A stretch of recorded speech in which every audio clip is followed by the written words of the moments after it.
আসসালামু আলাইকুম, welcome back to my channel সঞ্জিলিমা সঞ্জিদা। আশা করছি আপনারা সবাই ভালো আছেন, সুস্থ আছেন। ঈদের ব্লগ আপনাদের সাথে শেয়ার করতে যাচ্ছি, আশা করছি আপনাদের ভালো লাগবে। যদিও অনেক দেরি হয়ে গেল ঈদের ব্লগটি শেয়ার করতে, তেমন কোনো ভিডিও করা ছিল না, অল্প কিছু করা ছিল, ভাবলাম আপনাদের সাথে শেয়ার করে ফেলি।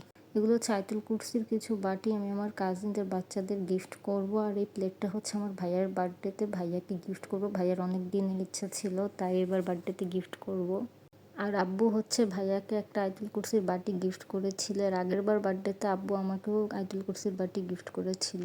ঈদের অন্যান্য কাজের সাথে সাথে আমি কিছু কাবাবও বানিয়ে রাখছিলাম। আমি প্রত্যেকবারই ঈদের 2 থেকে 4 দিন আগে এই কাবাবটা বানিয়ে রেখে দিই।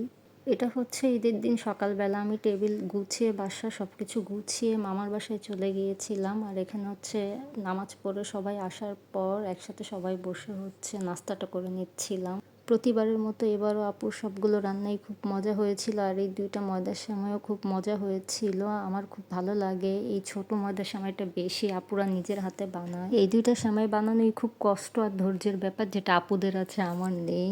এরপর কিছুক্ষণ পর আপু সবার জন্য চা বানিয়ে নিয়ে এসেছিল, চাটাও খুব মজা হয়েছিল।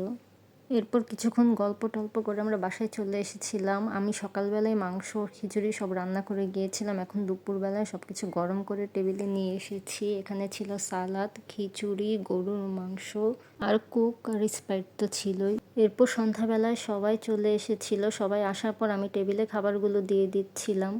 এবার ঈদে আমি 2 রকমের সেমাই, পাস্তা, কাবাব আর জর্দা বানিয়েছিলাম। এটা ছিল সকালবেলার ভিডিও। এখানে আব্বু, ভাইয়া, কাজিন, মামা সবাই সালামি দিয়েছিল। আর এটা হচ্ছে আমার টোটাল এবার ঈদের সালামি ছিল।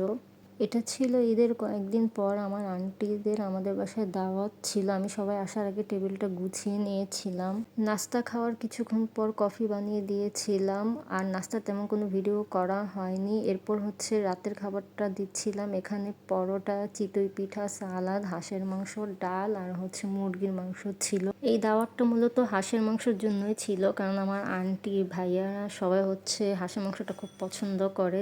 বুশরা, ইশরা, রাকিয়ান আমাদের জন্য কোক, আইসক্রিম, চকলেট, চিপস এগুলো এনেছিল। আমি সেগুলো ভিডিও করতে ভুলে গিয়েছি। এটা ছিল আমার বার্থডের দিন। ভাইয়া জিজ্ঞেস করছিল কি খাবো, পরে আমি বলেছিলাম যে সিরাজের চুই গোশটা খাওয়া হয়নি। পরে ভাইয়া সিরাজের এই চুই গোশটা নিয়ে এসেছিল। এর আগে আমার কখনো চুই ঝাল দিয়ে গরু মাংস খাওয়া হয়নি, প্রথম খেয়েছিলাম। আমার কাছে মোটামুটি ভালোই লেগেছিল। আর এই ছিল আমার এবারের ঈদের ব্লগ, দাওয়াত ব্লগ আর বার্থডের ছোট্ট একটা ব্লগ। আপনাদের কাছে কেমন লেগেছে জানাবেন। সবাই ভালো থাকবেন, সুস্থ থাকবেন। আল্লাহ হাফেজ।